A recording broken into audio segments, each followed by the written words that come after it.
Bakunzi ba Excellence TV twongeye kubasuhuza. Ni wa mwanya w'amakuru mu Kinyarwanda nk'uko bisanzwe njyewe yabagezaho Nimaniragaba Joseph. Amakuru yacu uyu munsi reka tuhere kubivuga ku Rwanda, aho nyakubahwa Perezida Paul Kagame yavuze ku Bubiligi bwanze Ambasaderi Karega Vincent. Nyakubahwa Perezida wa Repubulika y'u Rwanda Paul Kagame aragira ati ntabwo duteze kohereza undi ambasaderi uhagararira u Rwanda mu Bubiligi. Perezida Kagame yatangaje ko nta busobanuro bifatika Ububiligi bwigeze buha u Rwanda nyuma yo kwanga kwakira Ambasaderi Vincent Karega woherejweyo, bityo ko nta wundi mukandida ruteganya koherezayo. Mu kiganiro Perezida Kagame yagiranye na Jeune Afrique yabajijwe impamvu yatumye Ububiligi bwanga kwakira Ambasaderi Karega nuko umubano w'ibihugu byombi uhagaze nyuma y'iki cyemezo. Yavuze ko nyuma y'igihe kirekire u Rwanda rutegereje ko kandidatire ya Vincent Karega yemerwa, inzego z'Ububiligi aribwo zasabye ko u Rwanda rwamusimbuza undi muntu. Yagize ati nk'uko bisanzwe twabajije impamvu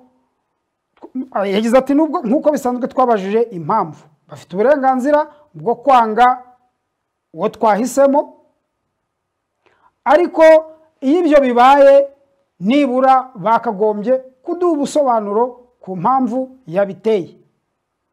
Nyamara ibisubizo baduhaye ntibihagije ngo bibe byatunyura.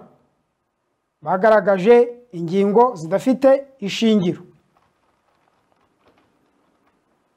Twagaragaje ko bakwiye kuduha ibisobanuro bifatika kandi ko tudateze guhindura ngo twohereze undi ambasaderi.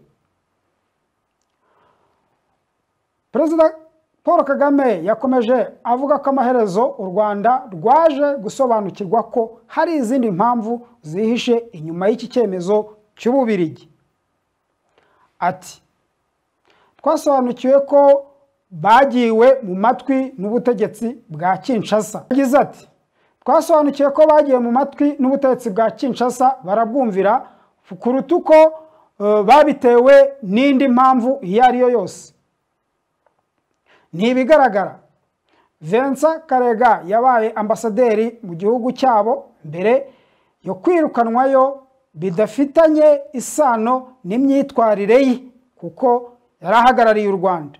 Igihugu gifitanye ibibazo na Repubulika Iharanira Demokarasi ya Kongo. Ikibazo ntigishingiye ku myitwarire ya Karega ubwe, ahubwo Repubulika Iharanira Demokarasi ya Kongo igifitanye n'u Rwanda. Nuko ibyacu n'Ububiligi bihagaze, kandi nta mugambi dufite wo koherezayo undi ambasaderi. Kwa 31 Ukwakira 2022 nibwo Vincent Karega yategetswe ko agomba kuva ku butaka bwa Repubulika Iharanira Demokarasi ya Kongo mu gihe cy'amasaha 48, ariko we ahitamo kuhava mbere anyuze muri Congo Brazzaville. Umunsi byatangajwe ko agomba kuva ku butaka bw'iki gihugu, ni nabwo Minisiteri y'Ububanyi n'Amahanga ya Repubulika Iharanira Demokarasi ya Kongo yahamagaje charge d'affaires wayo mu Rwanda Alice Kimpempe Bamba ngo abe asubiye i Kinshasa. Ububiligi ntibwigeze butangaza icyo bwanenze Karega mu buryo bweruye, dore ko bunabyemererwa n'amasezerano ya Vienne ashyiraho imirongo migari ibihugu byifashisha mu bubanyi n'amahanga. Icyatunguranye cyane ni uburyo amakuru y'Ububiligi bwanze Karega yageze mu itangazamakuru mbere y'uko u Rwanda rwamugennye rubimenye. Iryo tangazamakuru byanyuzemo naryo si risanzwe mu maso y'u Rwanda. Ni ikinyamakuru Jambo News cy'umuryango Jambo Asebel ugizwe n'abana bavutse ku babyeyi bashinjwa uruhare mu mateka mabi u Rwanda rwanyuzemo ya jenoside yakorewe abatutsi n'abana b'abanyapolitike bari bakomeye mu Rwanda mbere ya jenoside, abari abacuruzi, abasirikare n'abandi bakibonera u Rwanda mu ndorerwamo y'amoko. Kuba amakuru nk'ayo ya diplomasi yaraciye mu kinyamakuru cy'abantu u Rwanda rufiteho ikibazo, nibyo byateye benshi kwibaza niba ahazaza h'umubano w'ibihugu byombi ari shyashya. U Rwanda ntirwatinze kugaragaza ko rutashimishijwe n'iyo myitwarire y'Ububiligi. Yolande Macron, umuvugizi wa guverinoma y'u Rwanda, yagize ati: birababaje kuba guverinoma y'Ububiligi isa ntiyagendeye ku gitutu cya guverinoma ya Repubulika Iharanira Demokarasi ya Kongo ndetse n'icengezamatwara ry'imiryango n'impirimbanyi zihakana jenoside, ari nayo yahisemo kunyuzaho icyemezo cyayo. Amakuru yacu turasoza ku Burusiya na Ukraine. Biden yaburiye Loni ko Uburusiya nibutsinda Ukraine isi izaba iri mu byago. Perezida wa Leta Zunze Ubumwe za Amerika Joe Biden yaburiye ibihugu bigize umuryango w'abibumbye ko nibidashyira igitutu ku Burusiya ngo buhagarike intambara muri Ukraine, ubwigenge bw'ibihugu byose ku isi buri mu kaga. Biden yabitangaje kuri uyu wa kabiri ubwo yagezaga imbwirwaruhame ku bayobozi bateraniye mu nteko rusange ya 78 ya Loni i New York muri Amerika. Imbwirwaruhame ayivuze hashize amezi 18 Uburusiya butangije intambara muri Ukraine, buvuga ko bugamije kubuza icyo gihugu kwiyegereza Amerika n'abambari bayo hagamijwe kugirira nabi Uburusiya. Uburusiya kandi bushinja Amerika gukomeza intambara yo muri Ukraine, aho yo n'ibindi bihugu by'i Burayi bikomeje guha intwaro Ukraine ngo ibashe gusubiza inyuma Uburusiya nubwo bisa nk'ibidatanga umusaruro.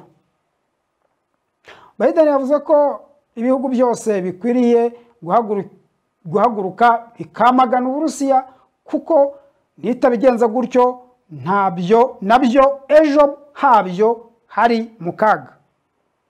Ati: Uburusiya bwibwira ko isi izagira ubwoba ikabwemerera gutsikamira Ukraine ntibigire ingaruka. Nituramuka twemeye Ukraine igashwanyuka, ni ikihe gihugu kizaba gitekanye? Yavuze ko biteguye gukomeza gushyigikira Ukraine kugeza igihe Uburusiya buhagarikiye intambara. Mu ijambo rye kandi Biden yagarutse ku mubano w'igihugu cye n'Ubushinwa umaze igihe utifashe neza kubera intambara mu by'ubukungu, aho Amerika yafatiye ibihano bitandukanye Ubushinwa. Ni ibihugu kandi birebana nabi kubera Taiwan, igice Ubushinwa bufata nk'intara yabwo mu gihe Amerika ishaka ko cyigenga. Biden yavuze ko igihugu cye kitagamije gushyamirana n'Ubushinwa kuko nta n'umwe wabyungukiramo. Yagize ati: iyo bigeze ku Bushinwa, ndashaka kubabwiza ukuri, turashaka ko tugenzura neza ihangana riri hagati y'ibihugu byacu byombi ku buryo ridahindukamo amakimbirane. Yagize ati: iyo bigeze ku Bushinwa, ndashaka kubabwiza ukuri, turashaka ko tugenzura neza ihangana riri hagati y'ibihugu byacu byombi ku buryo ridahindukamo amakimbirane.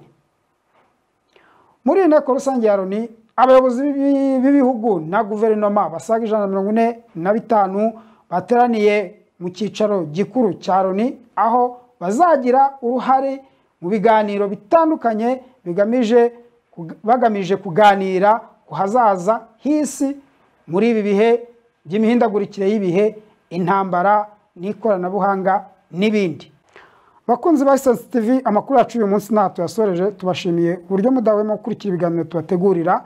Ibiganiro byacu nagaruka. Ciao ciao.